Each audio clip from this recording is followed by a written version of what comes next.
Hi friends, welcome to the Chanakya stock traders. మనం ఈ వీడియోలో రాకేష్ జుంజునవాలా గారు తన స్టేక్ని కొన్ని స్టాక్స్లో పెంచడం, అలాగే మరికొన్ని స్టాక్స్లో తనకున్న హోల్డింగ్లో కొన్ని స్టాక్స్ తగ్గించుకోవటం, స్టేక్ అనేది వాటి గురించి ఉన్న అప్డేట్ ఏంటో చూద్దాం. అలాగే అల్ట్రాటెక్ సిమెంట్స్ యొక్క రిజల్ట్స్ వచ్చినాయి, స్టాక్ ఎందుకు రేజ్ అయ్యింది ఆ విషయాల గురించి చూద్దాం. అలాగే ఎస్ బ్యాంక్ సంబంధించిన ఎర్నింగ్స్ వచ్చినాయి, ఆర్బీఐకి సంబంధించిన ఎర్నింగ్స్ గురించి డిస్కస్ చేద్దాం.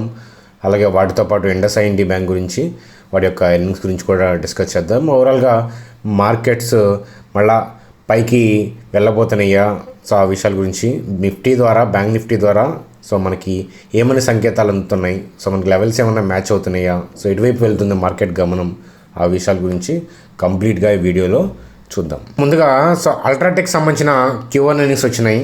అయితే ఎక్కువ మంది ఊహించినట్లు మనకి Q1 ఎర్నింగ్స్ ఊహించినంత ఎక్కువగా అయితే డ్యామేజ్ అవ్వలేదు. రిజల్ట్స్ పర్లేదు. మనకు అంటే పీపుల్ అనలిస్టులు ఊహించినంత డ్యామేజ్ అయితే అవ్వలేదని చెప్పి చాలా క్వార్టర్ రిజల్ట్స్ మనం Q1 సంబంధించిన రిజల్ట్స్ చూస్తే అర్థమవుతుంది. ఒక్కసారి అల్ట్రాటెక్ సంబంధించిన Q1 ఎర్నింగ్స్ చూస్తే కనుక నెట్ సేల్స్ అనేవి ప్రీవియస్ ఇయర్ ఇదే క్వార్టర్తో కంపేర్ చేస్తే డ్రాప్ ఉంది. అలాగే మరి ప్రాఫిట్ కూడా డ్రాప్ ఉంది. కానీ స్టాక్ అనేది రైజ్ అయింది. ఎందుకు అనేది చార్ట్ ద్వారా చూద్దాం. దాని గురించి చూసే ముందు ఒక్కసారి అల్ట్రాటెక్ గురించి చూడాలి అని అంటే ఒకసారి షేర్ హోల్డింగ్ ప్యాటర్న్ చూడండి. మనకి ఒకసారి current price is more than intrinsic value, అంటే మన కంపెనీ యాక్చువల్ వాల్యూ కన్నా కూడా కరెంట్ ప్రైస్ అనేది ఎక్కువ ఉంది. అలాగే stock has been generating better return on equity than FD. ఎఫ్డితో కంపేర్ చేస్తే మంచి రిటర్న్స్ ఇస్తుంది అని చెప్పేసి ఇక్కడ ఉంది. అలాగే షేర్ హోల్డింగ్ ప్యాటర్న్ చూస్తే కనుక డిఐఎస్ కన్నా కూడా ఎఫ్ఐఎస్ యాక్టివిటీ కొంచెం ఎక్కువ ఉంది. అలాగే మనకి అల్ట్రాటెక్ సిమెంట్ గురించి చెప్పాలి అని అంటే Indian number 1 cement producing company. Grey cement, అట్లాగే వైట్ సిమెంటు, అలాగే కాంక్రీట్ మిక్చరు, ఈ మూడు కూడా వాళ్ళు ప్రొడ్యూస్ చేస్తారు. లీడర్ అని చెప్పొచ్చు మనకి సిమెంట్ సెక్టర్కి సంబంధించిన కంపెనీస్లో. అల్ట్రాటెక్ సిమెంట్ అంటే మనకి మన కంట్రీ అంటే మన ఇండియాలోనే కాకుండా వాళ్ళకి బహ్రెయిన్ ఉంది, శ్రీలంక, యుఏఈ అట్లా ఏంటంటే డిఫరెంట్ కంట్రీస్లో వాళ్ళు ఎక్స్పాండ్ చేసుకుంటూ వెళ్తున్నారు. వాళ్ళకి అక్కడ కూడా బిజినెస్ అనేది ఉంది, మంచి బిజినెస్ మోడల్ ఉన్న కంపెనీ. అల్ట్రాటెక్ సిమెంట్ ప్రమోటర్స్ గురించి మనందరికీ తెలిసిందే. బిర్లా వాళ్ళది. అలాగే మనకి ఎల్ఎన్టీ తెలుసు కదా. ఎల్ఎన్టీ కన్స్ట్రక్షన్కి కూడా వాడేది ఈ సిమెంట్ని. కాంక్రీట్ మిక్చర్ కూడా అల్ట్రాటెక్కే. కాబట్టి టెంపరీ ఒక క్వార్టర్ రిజల్ట్స్ డౌన్ అయిందని చెప్పేసి స్టాక్ని సెల్ చేయాల్సిన అవసరం లేదు. మనం ఈ స్టాక్ యొక్క వ్యూ అనేది మనకి 2900, 300 లెవెల్స్లో ఉన్నప్పుడు మార్చి ఏప్రిల్ లోస్లో నా బయింగ్ వ్యూ అవడం అనేది జరిగింది. మనం సిమెంట్ సెక్టర్కి సంబంధించి హోల్డ్ చేసే స్టాక్స్లో ఏసీసీ, అలాగే అంబుజా, అలాగే నా వ్యూ అనేది అల్ట్రాటెక్ సంబంధించి ఇవ్వటం అనేది జరిగింది. మంచి స్టాకు. మరి ఇప్పుడు చార్ట్ ఏం చెప్తుంది అని అంటే ఒకసారి మేజర్ ట్రెండ్ చూస్తే కనుక, స్టాక్ యొక్క మేజర్ ట్రెండ్ చూస్తే కనుక ఇది ఆల్ టైమ్ హైని హిట్ చేస్తుంది అనే విషయం అర్థమవుతుంది అనమాట. స్టాక్ అనేది ఇవాళ ఇంట్రాడేలో ఇవాళ రిజల్ట్స్ రాకముందే గెయిన్ అవటం అనేది చూసాం. అలాగే రిజల్ట్స్ వచ్చినా కూడా స్టడీగా మెయింటైన్ అయింది.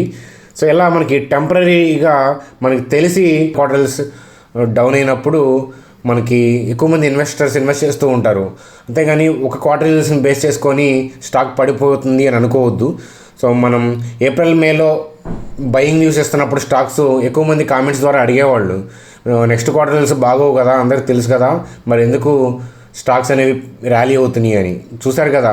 నేను అప్పుడు చెప్పాను, ఒక క్వార్టర్ రిజల్ట్స్ని బేస్ చేసుకొని అలా అనుకోవద్దు. సేమ్ థింగ్ ఏంటంటే వీటికి మించి స్టాక్ వాల్యూస్ అనేవి ఓవర్గా డిస్కౌంట్ అయ్యి ట్రేడ్ అయినాయి అనమాట.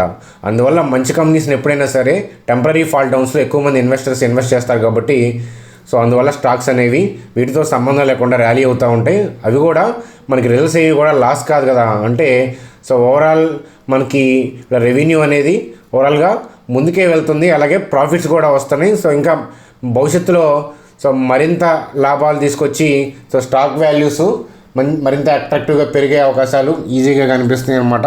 మంచి స్టాక్ అని చెప్తాను అల్ట్రాటెక్ సిమెంట్ గురించి. చూడండి, అలాగే రాకేష్ జుంజునవాలా గారు తన పోర్ట్ఫోలియోలో మనకి కొన్ని హోల్డింగ్స్లో స్టేక్ పెంచుకోవడం, కొన్నిట్లో న్యూట్రల్గా ఉండటం, కొన్నిట్లో తగ్గించుకోవడం అనేది జరిగింది. తను స్టేక్ పెంచిన అంటే జూన్ క్వార్టర్కి సంబంధించి స్టేక్ పెంచిన స్టాక్స్ చూస్తే ఇక్కడ చూడండి, ర్యాలీస్ ఇండియా, జూబిలెంట్ లైఫ్, అలాగే first source solutions, Edelweiss, the federal bank, అలాగే ఎన్సీసీ, డెల్టా కార్ప్, వీటిల్లో సో తను స్టేక్ని పెంచుకోవడం అనేది జరిగింది. సో అలాగే మనకి కింద ఈ లింక్ అనేది డిస్క్రిప్షన్లో పోస్ట్ చేస్తాను. సో జాగ్రత్తగా చూడండి. సో తను ఇవే కంపెనీల్లో సో స్టేక్ అలాగే ఉంచుకున్నాడు. అలాగే డిక్రీజ్ చేసినవి అయితే కనుక లూపిను, సో అలాగే అగ్రోటెక్ ఫుడ్ లిమిటెడ్, సో అలాగే స్టేక్ సేమ్ ఉంచుకున్న కంపెనీస్ అయితే కనుక ఎస్కార్ట్స్, సో అలాగే TV18 broadcast, so Geojit financial, అలాగే GMR, Fortis health care, so oriental cement, ఓకేనా, క్రిసిల్, టైటాన్, సో ఇట్లా, ఓకేనా. సో ఒక్కసారి చూడండి. దీనికి సంబంధించిన లింక్ అనేది డిస్క్రిప్షన్లోనూ పిన్డ్ కామెంట్లోనూ పోస్ట్ చేస్తాను, ఒకసారి వాచ్ చేయండి. అయితే వీటిని బేస్ చేసుకొని డెసిషన్ తీసుకోవాల్సిన అవసరం లేదు. ఇప్పుడు నెక్స్ట్ క్వార్టర్ రిజల్ట్స్ కానీ నెక్స్ట్ క్వార్టర్ డేటా కనుక చూస్తే కనుక సో డేటా సో తను తీసుకున్న న్యూ డెసిషన్స్ రిఫ్లెక్ట్ అయి ఉంటాయి. అంటే డేటా అనేది జరిగిపోయిన తర్వాత వస్తుంది, ముందు చెప్పదు కదా. సో అందువల్ల ఏంటంటే మనకి మన ఓన్ అనాలిసిస్ ఉండాలి. స్టాక్స్ని చూసుకోవచ్చు. సో స్టాక్స్ని తీసుకొని మనం కూడా మన అనాలిసిస్కి తగ్గట్టుగా బాగున్నాయి అనుకుంటే, సో లోయర్ లెవెల్స్లో ఉన్నప్పుడు వాటి వాల్యూస్ కన్నా తక్కువ, వాటి యొక్క ఇంట్రెన్సిక్ వాల్యూస్ కన్నా తక్కువ ట్రేడ్ అవుతుంది అని తెలిసినప్పుడు మనం టెంపరీ ఇష్యూస్ ఉన్నప్పుడు స్టాక్స్ని కొనుక్కోవడం అనేది మంచి విషయం. సో టైటాన్ మనం 750కి 720కి 800 లెవెల్స్కి కొని చాలా మంచి పని చేశాం కదా. సో అట్లాగే మీకు ఏదైనా స్టాక్స్ నచ్చితే కనుక ఈ లిస్ట్లో నుంచి పిక్ చేసుకొని సో వాల్యుయేషన్స్ చూసుకోవచ్చు అనమాట. అది ఫ్రెండ్స్ రాకేష్ జుంజునవాలా గారికి సంబంధించిన స్టేక్స్. చూడండి ఫ్రెండ్స్, తర్వాత RBL బ్యాంక్ సంబంధించిన Q1 ఎర్నింగ్స్ గురించి చూద్దాం. సో ప్రాఫిట్ అనేది ప్రీవియస్ ఇయర్ ఇదే క్వార్టర్తో కంపేర్ చేస్తే, అంటే ఇయర్ మనం కంపేర్ చేస్తే కనుక సో 50% అరౌండ్ ఫాల్ డౌన్ అయింది. అలాగే NII అంటే నెట్ ఇంట్రెస్ట్ ఇన్కమ్, సో మనకి తెలిసిన విషయమే కదా. సో అది 30% అప్పు, ఓకేనా. సో ఒకసారి మనం చార్ట్ ద్వారా అనాలిసిస్ చేద్దాం, ఎందుకంటే ఇవంతా కూడా ఓవర్గా డిస్కౌంట్ అయినాయి కాబట్టి చార్ట్ ద్వారానే మనకి బ్యాంకర్స్, మ్యూచువల్ ఫండ్స్ ఏం చేస్తున్నారనే విషయం ఐడెంటిఫై చేయొచ్చు అనమాట. చూడండి ఫ్రెండ్స్, RBL బ్యాంక్ యొక్క చార్ట్ చూద్దాం. సో మనం అండ్ నా వ్యూ అనేది పర్సనల్గా సో 105కి సో 115కి ఇవ్వడం అనేది జరిగింది RBL బ్యాంక్కి. సో గతంలో మరి సో మిస్ అయ్యాము అన్నోళ్ళు సో ఫస్ట్ ఏం చేయాలంటే మన ఛానల్కి సబ్స్క్రైబ్ చేయకుండా ఉండుంటే కనుక ఇప్పటికే సబ్స్క్రైబ్ ఖచ్చితంగా చేయండి. సో సబ్స్క్రైబ్ చేయకుంటే కనుక ఇట్లా మీకు లోయర్ లెవెల్స్లో స్టాక్స్ వాటి యొక్క వ్యూస్ ఇవ్వడం అనేది జరుగుతుంది. వాటిని మిస్ అవ్వకుండా ఉంటారనమాట. సబ్స్క్రైబ్ చేసి బెల్ ఐకాన్ క్లిక్ చేయండి ఇంకా ఎవరైనా చేయకపోతే కనుక. సో మరి ఇప్పుడు కొనుక్కోవాలి అంటే కనుక సో మనకి ఏదైనా డిప్ వస్తే 145 అనేది లక్రేటివ్గా కనిపిస్తుంది. 145, 150కి వస్తే కనుక సో కొనుక్కోవచ్చు అనేది నా వ్యూ అనమాట.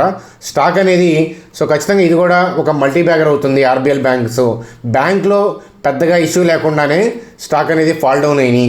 సో కాబట్టి ఇట్లాంటివి ఏంటంటే రికవర్ అయ్యి తీరుతాయి అనమాట.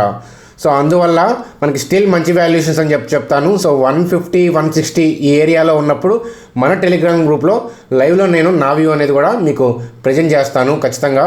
సో అది ఫ్రెండ్స్ RBL బ్యాంక్ సంబంధించిన చార్ట్ అనాలిసిస్. ఖచ్చితంగా ఫ్యూచర్లో మల్టీ బ్యాగర్ అవుతుంది. సో నా టార్గెట్ అయితే కనుక 600కి 650కి ఈజీగా రీచ్ అవుతుంది. సో మనం కనుక హోల్డ్ చేస్తే 2023, 2024 దాకా హోల్డ్ చేయగలిగితే మంచి మల్టీ బ్యాగర్ అవుతుంది. అందులో ఏమాత్రం సందేహం లేదు. ఇప్పుడు ఉన్న డేటాకి, ఇప్పుడున్న చార్ట్కి నా అనాలిసిస్ అది ఫ్రెండ్స్. భవిష్యత్తులో ఏదైనా చేంజ్ చేస్తే కనుక ఖచ్చితంగా నా వ్యూ అనేది ప్రజెంట్ చేస్తాను.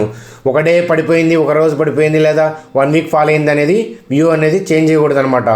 రైట్, అది ఫ్రెండ్స్ ఓవరాల్గా. ఫ్రెండ్స్ అలాగే ఎస్ బ్యాంక్ సంబంధించిన Q1 ఎర్నింగ్స్ మనకి ఓవర్గా డిస్కౌంట్ అయ్యింది. సో వాల్యూ కన్నా ఓవర్గా డిస్కౌంట్ అయ్యింది. సో దీనికి ఉన్న బ్యాడ్ రెప్యుటేషను, సో గత 1 ఇయర్గా దీంట్లో జరిగిన పరిణామాలు కావచ్చు, ఏదైనా కావచ్చు, ఓవర్గా ఏంటంటే చీప్లో దొరుకుతుందని చెప్పచ్చు ఖచ్చితంగా. అందులో అయితే తిరుగులేదు. ఒక్కసారి మనం Q1 ఎర్నింగ్స్ చూస్తే కనుక ప్రాఫిట్ అనేది ప్రీవియస్ ఇయర్ ఇదే క్వార్టర్తో కంపేర్ చేస్తే 60% ఫాల్ డౌన్ ఉంది. అలాగే నెట్ ఇంట్రెస్ట్ ఇన్కమ్ చూస్తే కనుక సో మనకి 16% డౌను. ఒక్కసారి చూడండి, ఒకసారి అసెట్ క్వాలిటీ చూద్దాం. సో గ్రాస్ ఎన్పిఏలు ఏముంటాయి, ప్రావిజన్స్ ఉంటాయి. సో అంటే ఇప్పుడున్న కరెంట్ ఎన్పిఎస్కి తగ్గట్టుగా సో భవిష్యత్తులో సో బ్యాడ్ లోన్స్కి రికవర్ అవ్వ అమౌంట్ అనేవి వాటికి తగ్గట్టుగా ఏంటంటే ప్రావిజన్స్ చేస్తారు. సో ప్రావిజన్స్ కూడా కలిపి ఉంటే గ్రాస్ ఎన్పిఏ, సో ప్రావిజన్స్ తీసేస్తే నెట్ ఎన్పిఏ అనమాట. సో లైట్గా ఏంటంటే డౌన్ అవడం అనేది శుభసూచకమే అంటాను. సో అట్లాగే మనకు ఓవరాల్గా సో ఎసెట్ క్వాలిటీ పర్లేదని చెప్పచ్చు. కాకపోతే ఏంటంటే ఇది సో అంటే ఇంట్రెస్టిక్ వాల్యూ కన్నా బాగా అండర్లో ట్రేడ్ అవుతున్న స్టాక్ అని చెప్పచ్చు. ఎందుకనంటే సెంటిమెంట్ అనేది నెగిటివ్గా ఉంటాం. లాస్ట్ 1 ఇయర్ మనకి ఇన్వెస్టర్స్ని ముంచిన స్టాక్ కాబట్టి సో ఇలాంటప్పుడు మనం అంతా చెడంతా వెళ్ళిపోయింది, మంచి మిగిలిపోయింది ఎస్ బ్యాంక్ అని చెప్తాను. సో మన ప్రాఫిట్ అంటే మన అకౌంట్లో ప్రాఫిట్ అనేది అరౌండ్ 30% అరౌండ్ ఉంది కాబట్టి సో ఒక 2% of the capital as bank allot చేయడంలో తప్పు లేదు అని చెప్పేసి నేను నా పర్సనల్గా సో ఇన్వెస్ట్మెంట్ అనేది పెంచడం. సో 2% ఆఫ్ ది క్యాపిటల్ ఓవరాల్గా ఎస్ బ్యాంక్లో ఇన్వెస్ట్ చేసి ఉంది. అది ఫ్రెండ్స్ ఎస్ బ్యాంక్ సంబంధించి. సో ఇప్పుడున్న ప్రైస్కి మనం ఇన్వెస్ట్ చేసి 2023, 24, 25 దాకా ఆగితే కనుక మల్టీ బ్యాగర్ అవుతుంది ఇది కూడా అని చెప్తాను. ఒకవేళ అవ్వకపోతే ఏంటి పరిస్థితి అని అంటే మన ఇన్వెస్ట్మెంట్కి వచ్చిన నష్టం లేదు. సో అలా మనం పోర్ట్ఫోలియోని డిజైన్ చేసామన్నమాట. సో అలాగే మనకి IndusInd బ్యాంక్ యొక్క Q1 ఎర్నింగ్స్ చూద్దాం. సో IndusInd బ్యాంక్ యొక్క Q1 ఎర్నింగ్స్ చూస్తే సో ప్రాఫిట్ అనేది సో 70% అరౌండ్ డౌన్ ఉంది మనకి ప్రీవియస్ ఇదే క్వార్టర్తో కంపేర్ చేస్తే. NII net interest income so మనకి అది 16% పైగా రైజ్ అయింది. సో అయితే IndusInd బ్యాంక్ యొక్క NPS చూద్దాం. సో NPS చూస్తే కనుక సో గ్రాస్ NPA అనేది స్లైట్గా మనకి ఇది క్వార్టర్ అనమాట. సో ప్రీవియస్ క్వార్టర్తో కంపేర్ చేస్తే స్లైట్గా NPS పెరిగినాయి. అట్లాగే మన నెట్ NPA అనేది తగ్గింది. అంటే సో హయ్యర్ ప్రొవిజన్స్ చేశారనే విషయం క్లియర్గా మనకి అర్థమవుతుంది. సో IndusInd బ్యాంక్ యొక్క చార్ట్ చూద్దాం. సో అయితే సో వీటన్నిటిని ఊహించే ఓవర్గా డిస్కౌంట్ అయ్యింది సో స్టాక్ అనేది.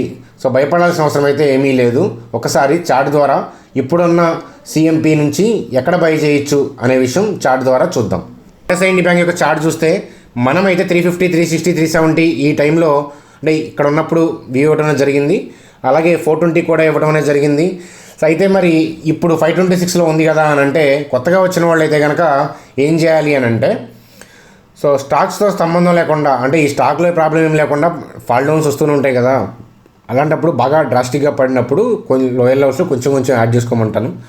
సో అయితే కనుక ఒకసారి చార్ట్ యొక్క మేజర్ ట్రెండ్ చూస్తే కనుక సో టర్నింగ్లో ఉంది.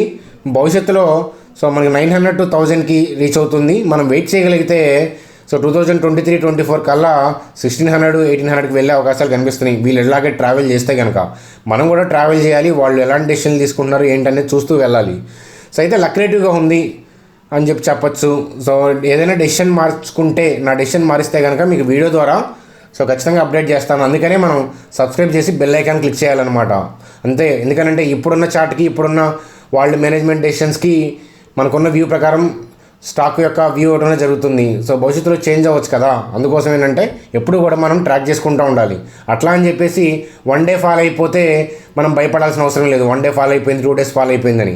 మేజర్ డెసిషన్స్ ఏదైనా తీసుకున్నప్పుడు లేదా రిజల్ట్స్ మనం కంటిన్యూగా డౌన్ఫాల్ అవుతున్నప్పుడు సో అలాంటప్పుడు మనం లేదా చార్ట్లో మనకి బ్యాంకర్స్ అమ్మేస్తున్నారని డౌట్ వచ్చినప్పుడు అలాంటప్పుడు మాత్రమే మనం సో వ్యూ అనేది చేంజ్ చేసుకోవాలన్నమాట. చూడండి ఒకసారి నిఫ్టీ యొక్క చార్ట్ చూద్దాం. సో 11,240, 11,400 ఏరియాలో సో సెల్ ఆర్డర్స్ ఉన్నాయి. సో అవి క్లియర్ అవుతున్నాయి. సో అయితే ఇబ్బంది అయితే అంటే మన నిఫ్టీకి వచ్చిన ఇబ్బంది అయితే ఏమీ లేదు. సో ఏదన్నా ఫాల్ డౌన్స్ వచ్చిన ప్రాఫిట్ బుకింగ్ అని చెప్పి నేను గతంలో కూడా చెప్పడం అనేది జరిగింది. సో ఎక్కువ మంది అడుగుతున్నారు అనాలిసిస్ చెప్పండి అని. చూడండి ఎవ్రీడే అనాలిసిస్ చెప్పడానికి ఏముంటుంది. సో మనం గతంలో చెప్పాను కదా. సో ఆ డెసిషన్ అనేది చేంజ్ చేసేది ఏమీ లేదు. సో ఒకసారి జాగ్రత్తగా చూస్తే కనుక చూడండి మనకి ఎప్పుడైతే మనకి లోయర్ లెవెల్స్లో ఉన్నప్పుడు అప్పుడు చెప్పడం అనేది జరిగింది. ఖచ్చితంగా బయర్ వస్తారని, లోయర్ లెవెల్స్లో బయింగ్ వస్తుందని మనం ప్రెడిక్ట్ చేసాం. అట్లాగే ఇక్కడ ఉన్న క్యాండిల్ జాగ్రత్తగా చూడండి 9,592 అలాగే 8,784 ఈ క్యాండిల్ ఫామ్ అయినప్పుడు ఈజీగా అర్థమవుతుంది అనమాట మనకి. సో లక్షల్లో ఆర్డర్లు ప్లేస్ చేసిన విధానం అనేది క్లియర్గా అర్థమవుతుంది. అందువల్లే మార్కెట్కి తిరుగులేదని చెప్పి గతంలో మనం చెప్పాము. అలాగే మనకి 10,000 వచ్చినప్పుడు మనం కూడా చూసాం కదా. రాకేష్ జున్వాలా గారు కూడా మనకి మార్కెట్ అనేది పైకి వెళ్తుంది. సో ఆ రిజల్ట్స్ అనేవి అనుకున్నంత వర్స్ట్గా ఏమీ రావు. ఓవరాల్గా మార్కెట్స్ పైకి వెళ్తుంది. జీడిపితో మనం ముడిపెట్టి చూడాల్సిన అవసరం లేదని చెప్పి చెప్పడం అనేది జరిగింది కదా. సో అలాగే జరుగుతుంది కదా. సో అలాగే భవిష్యత్తులో కూడా జరుగుతుంది. ఇక్కడ మనకి సో పైన సెల్ ఆర్డర్స్ కనిపిస్తున్నాయి. వాటిని కూడా క్లియర్ చేసుకొని 14K అయితే కనుక టచ్ అవుతుంది అనేది నా పర్సనల్ వ్యూ. సో ఆ వ్యూ అయితే కనుక చేంజ్ చేసేది ఏమీ లేదు. ఓకేనా.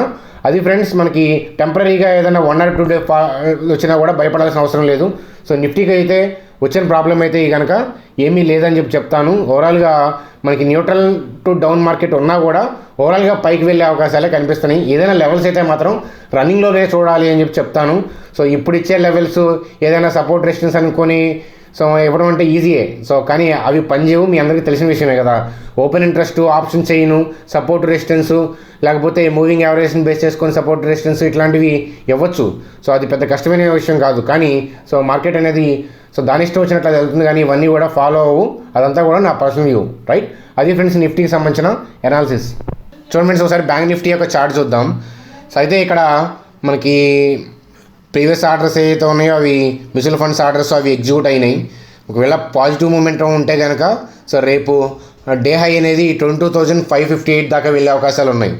సో అంతేగాని ఈ హైకి వెళ్ళినప్పుడు సెల్ ఆఫ్ చేయమని సో నా ఉద్దేశం కాదు. సో రిలీజ్ చేసిన ఆర్డర్స్ అయితే కనుక బై ఆర్డర్స్ కాబట్టి సో ఖచ్చితంగా ఏంటంటే సో ఈ క్యాండిల్ రేంజ్లో ఉన్నప్పుడు సో ఇమీడియట్గా బయింగ్ వచ్చే అవకాశాలు కనిపిస్తున్నాయి అనమాట. సో లోయర్ లెవెల్స్లోకి వెళ్ళి చూసుకుంటే మనం short term trading point of view అంటే ఒకసారి మనం 60 మినిట్స్కి వెళ్ళి చూసామనుకోండి. సో మనకి ఏదైనా డిప్ వస్తే కనుక 21,971 అట్లాగే మనకి 21,863 సో ఈ లెవెల్లో మనం బయింగ్ ఆపర్చునిటీ చూడొచ్చు అనమాట.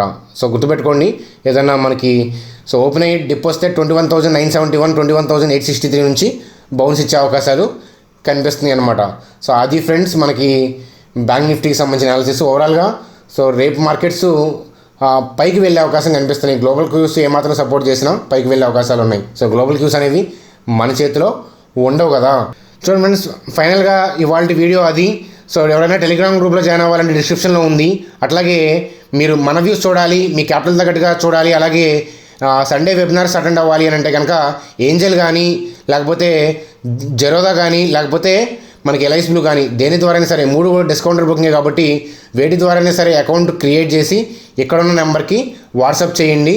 సో ఆ గ్రూప్స్లో మిమ్మల్ని యాడ్ చేయడం అనేది జరుగుతుంది. ఇన్వెస్ట్మెంట్ వ్యూస్, ట్రేడింగ్ వ్యూస్ ఫ్రీగానే చూడొచ్చు అనమాట. మీ ఒపీనియన్ ఏంటి కామెంట్ చేయండి. మీకు ఏదైనా స్టాక్ రిక్వైర్మెంట్స్ ఉంటే కామెంట్ చేయండి. మరో వీడియోలో మరోసారి కలుద్దాం. Bye, good day.